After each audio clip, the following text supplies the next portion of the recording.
এই যে দুজন, এই যে সাদা ফ্রক পরা আমারটি, আর এই পাশে পিঙ্ক প্যান্ট আমার বান্ধবীর মেয়ে।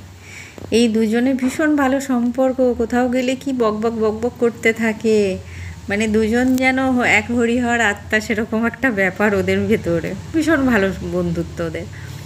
তো হঠাৎ করে তাকিয়ে দেখি বেশ দুজন এনজয় করছে, সুন্দরভাবে খেলছে। আমি বলি না চলো একটু মেমোরি হিসেবে একটু ক্যামেরা করেই রাখি না, বড় হয়ে দেখবে এদের এই ব্যাপারগুলো, তখন দেখতে পারবে। আমরা যেমন আমাদের ছোটোবেলা কিছুই দেখতে পাই না, শুধু স্মৃতি হয়ে রয়ে গেল। সেই যে আমরা গ্রামে বাড়িতে মাটি দিয়ে রান্নাবাটির জন্য ঘর বানাতাম, পুতুল বিয়ে দিতাম, সেগুলো আমাদের কাছে একটা স্মৃতি হয়ে রয়েছে। ওদের কাছে এটা একটা মানে ভিডিওর মতন হয়ে থাকবে, ওরা দেখতে পাবে যে যেহেতু ওদের জেনারেশনটা আরও অনেক বেশি ডেভেলপ হয়েছে। আমাদের টাইমে তো এইসব চিন্তারও অতীত ছিল। আর তাছাড়া আমাদের ছোটোবেলায় অনেক